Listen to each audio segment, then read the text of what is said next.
La vida que agrada a Dios. Esta semana he estado meditando en el tema agradar a Dios. Poder sacarle una sonrisa al mismísimo Dios, el creador de los cielos y la tierra. Pensar en ello me hace sentir extremadamente especial, porque implica ser especial para la persona más importante que existe en el universo. Algunos que me habéis oído en otras ocasiones sabéis que tengo una nieta de 2 años, que es mi gran amor. Puedo estar lo más baja, pero cuando ella llega y la escucho llamarme mamá, mamá, me siento la mujer más feliz del mundo. Me saca una enorme sonrisa. ¿Soy yo así para mi Señor? ¿Dios encuentra agrado en mi vida y mis acciones? Algunos podrían pensar que soy presuntuosa con este pensamiento, que mi vida pueda dar gozo a Dios, pero es que la Escritura nos enseña de personajes que encontraron el agrado de Dios. Y es más, Dios quiere que este pensamiento se arraigue mucho en nosotros y vivamos para agradar a aquel que demostró que le éramos tan valiosos e importantes que dio su vida por nosotros. Sofonías 3:17 dice: porque el Señor tu Dios está en medio de ti como guerrero victorioso. Se deleitará en ti con gozo, te renovará con su gran amor, se alegrará por ti con cantos. Dios quiere deleitarse en ti y contigo. ¿No te parece tremendo? Poder ser el objeto del gozo del Señor, de tu Padre. Sofonías habla del juicio de Dios, un tema que pocos quieren tratar. Es ciertísimo que va a haber un juicio, que hoy hay mucha depravación en el mundo y por ello muchos sufren, pero que un día Dios le va a poner fin a esto. Y después habrá, como leemos en Sofonía, gozo, cánticos y alegría, y el hombre agradará a Dios. El comentario bíblico Mundo Hispano dice: ¿cuál es la razón para vivir y la meta de su vida? ¿Un auto o una casa nueva? ¿Casarse? ¿Tener una familia? ¿Tener una profesión interesante y estimulante? ¿Divertirse? ¿No hacer mal a nadie? ¿Una combinación de todo lo mencionado? ¿Casi todas las cosas mencionadas?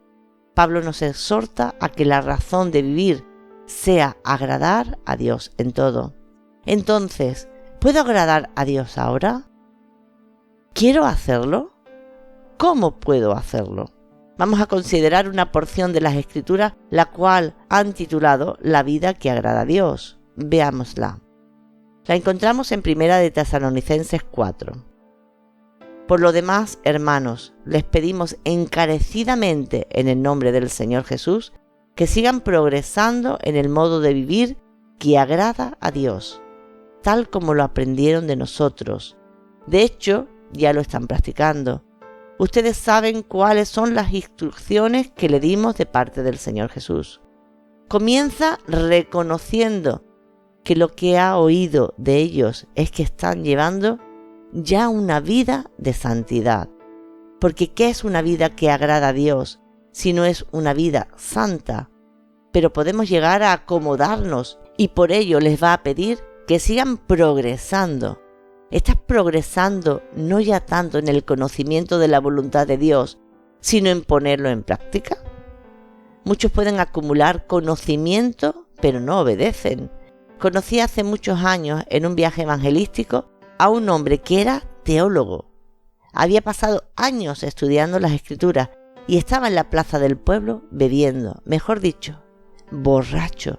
Mientras seguía viviendo y hablando con nosotros de las Escrituras, ¿dónde estaba la obediencia? En la vida podemos estar en 3 distintas fases. Una de ellas es la que debe ser nuestra actitud, creciendo, progresando cada día, que es lo que pide Dios. Otra es estancada o pararnos. Yo creo que esta dura un muy breve tiempo, porque todo el que deja de obedecer termina pronto en la tercera opción, decreciendo, disminuyendo. Ya lo que era importante para mí espiritualmente no lo es. Dejo de obedecer en algo y ya no es tan importante obedecer la próxima vez. E iré poco a poco haciéndome inmune, haciéndome insensible. Examina tu vida y si te hace falta, pide a tu pastor o a algún líder de tu congregación que te diga si estás creciendo o por el contrario, tu vida está en declive.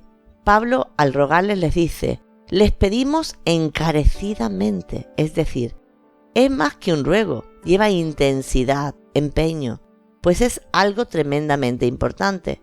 Es importante para ti si tú o tus hermanos en la fe están progresando en el modo de vivir que agrada a Dios o no. ¿Les animas a seguir progresando o te callas para no entrar en confrontación? ¿Oras por ellos? ¿Cuáles van a ser las actitudes a dejar? ¿Y cuáles las que debemos poner en práctica? Primero vamos a ver cómo nos invita a dejar la inmoralidad para luego invitarnos a vivir en santidad. Leamos primeramente hasta el versículo 6. La voluntad de Dios es que sean santificados, que se aparten de la inmoralidad sexual, que cada uno aprenda a controlar su propio cuerpo de una manera santa y honrosa, sin dejarse llevar por los malos deseos como hacen los paganos, que no conocen a Dios, y que nadie perjudique a su hermano ni se aproveche de él en este asunto. El Señor castiga todo esto, como ya les hemos dicho y advertido. Como habíamos mencionado al comenzar, Pablo nos dice que la voluntad de Dios para nuestras vidas es que seamos santificados. Cuando aceptamos a Cristo como Salvador, nos convertimos en santos y comienza en cada vida un proceso de santificación, porque instantáneamente no se nos cambia el carácter ni la personalidad. No dejamos en ese instante de ser quienes realmente éramos el minuto anterior. Poco a poco vamos aprendiendo qué le agrada a Dios y qué no le agrada a Dios. Y al poner por obediencia la palabra aprendida, progresamos en el proceso de santificación. ¿Qué nos dice Dios específicamente? Que se aparten de la inmoralidad sexual. Hoy en día cada vez está más de moda el leer libros o ver películas eróticas para poner en práctica, compartir pareja. ¿Qué me decís de encontrar placer viendo a otros en el acto sexual? Y qué peor si una de esas personas que están en el acto sexual es la mujer del que mira. Son prácticas más comunes de lo que quisiéramos hoy en día. Hace una semana una amiga me dice: lo estoy pasando fatal, mi nieta con 15 años se ha quedado embarazada y el novio tiene 14. Otra amiga me dice: tengo que vacunar a mi hija de 12 años de la vacuna para el papiloma humano porque cada vez mantienen relaciones sexuales antes. Hasta hace poco se hacía a los 14, pero como han visto que cada vez comienzan antes, pues han cambiado la fecha. Ni os cuento que no puedes ni decir lo que dice la palabra de Dios sobre el lesbianismo, la homosexualidad o la transexualidad, porque entonces la gente te llama de todo. Y no es dar una opinión, sino decir qué dice la palabra de Dios respecto a esto. Y claramente dice aquí: apártate, aléjate. No todo es bueno ni válido. Y la inmoralidad sexual solo va a traer a tu vida dolor, relaciones rotas, divorcio.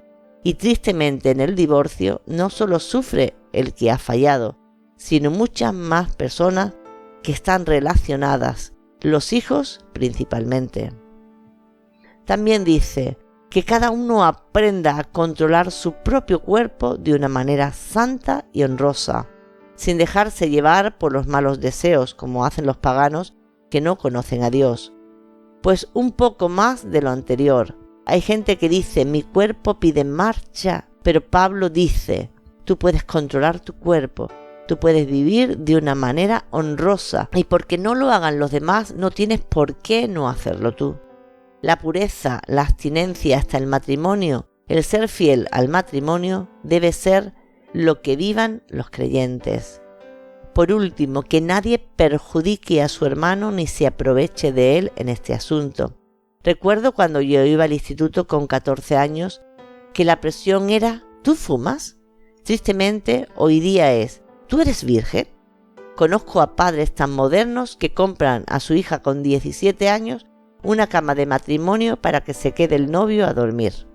Luego se queda embarazada y el padre le da una arritmia porque no está contento, ya que su hija es muy joven para quedarse embarazada. Hoy tristemente los padres perjudican a sus propios hijos siendo permisivos y muchos queriendo ser modernos. Como padres tenemos la responsabilidad de enseñar la verdad y a lo blanco llamarlo blanco y a lo negro negro. Que muchas vidas, familias y casas sean santas, entregadas a Dios. Y si mi hijo no es creyente y mantiene relaciones con su novia, ¿lo rechazo? No, pero tu casa es santa. ¿Y si es homosexual? No lo vas a rechazar, evidentemente, pero debemos decir la verdad con amor y orar mucho dando ejemplo. La Escritura continúa diciendo: Dios no nos llamó a la impureza, sino a la santidad. Por tanto, el que rechaza estas instrucciones no rechaza a un hombre, sino a Dios, quien les da a ustedes su Espíritu Santo. El versículo 7 quiere dejar muy claro que lo que Dios quiere para tu vida es la santidad y no la impureza. Rechazar estas instrucciones no es rechazarme a mí ni a lo que creo, es rechazar a Dios y a su Espíritu Santo. Un hijo que no cumple no te rechaza a ti, sino a Dios. Tengamos cuidado que compartamos siempre la verdad.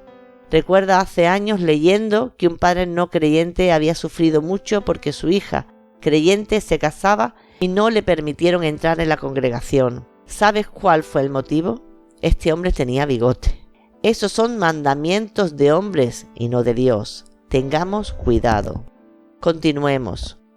En cuanto al amor fraternal, no necesitan que le escribamos, porque Dios mismo les ha enseñado a amarse unos a otros. En efecto, ustedes aman a todos los hermanos que viven en Macedonia. No obstante, hermanos, les animamos a amarse, aún más a procurar vivir en paz con todos, a ocuparse de sus propias responsabilidades y a trabajar con sus propias manos. Así les he mandado, para que por su modo de vivir se ganen el respeto de los que no son creyentes y no tengan que depender de nadie. Comienza diciendo que no necesitan que les escriba acerca del amor fraternal. ¿Cuál era la razón? Dios mismo ya les había enseñado. Todos de alguna manera hemos sido enseñados por Dios a amar al prójimo, puesto que su Espíritu Santo vive en el creyente, y Dios es amor. Así que tan solo debemos dejar que sea el Espíritu Santo dirigiendo nuestra vida y no nosotros. Había testimonio de que ellos amaban a los hermanos que vivían en Macedonia, pero les pide que crezcan más en ello, en amarse aún más. Siempre hay más para crecer, para amar mejor. Uno de los problemas entre los tesalonicenses es que había alguna confusión entre ellos tocante al regreso al Señor. Como resultado, algunos decían que si Cristo viene pronto, entonces, ¿para qué vamos a trabajar? Además, se entrometían en los asuntos de otros imponiéndoles sus creencias. Entonces, va a decirles algo que les ayudará a amar a los demás, a procurar vivir en paz con todos. Esto es válido también para nosotros. Siempre hay alguien que te malinterpreta. Hay posiblemente alguno que pueda enfadarse por lo que digo, porque cree que digo lo que digo pensando en este o en aquel y no. Los ejemplos que he dado son verdaderos, pero ninguno de ustedes aquí. No estamos con la escopeta cargada, como se dice en mi tierra, es decir, preparados para responder porque me van a atacar, sino más bien debo procurar vivir en paz con todos. Esto es difícil al principio, pero luego se hace fácil, porque es tu manera natural de reaccionar. A ocuparse de sus propias responsabilidades. Cada uno tiene una responsabilidad en el reino y cada uno debe buscar hacer su propósito porque así me amas. Si mi llamado es enseñar y no lo hago, no os estoy amando. Y por último, a trabajar con sus propias manos. Antes decíamos que cómo esperábamos el regreso de Jesús. ¿Para qué íbamos a trabajar? De alguna manera, esto les hacía ser carga para los demás, porque tenían que ayudarle. Cada hermano debe buscar trabajar porque es bueno, y porque así proveen tanto para la familia natural como para la espiritual. Cuando trabajo, amo a mi hermano. ¿Cómo?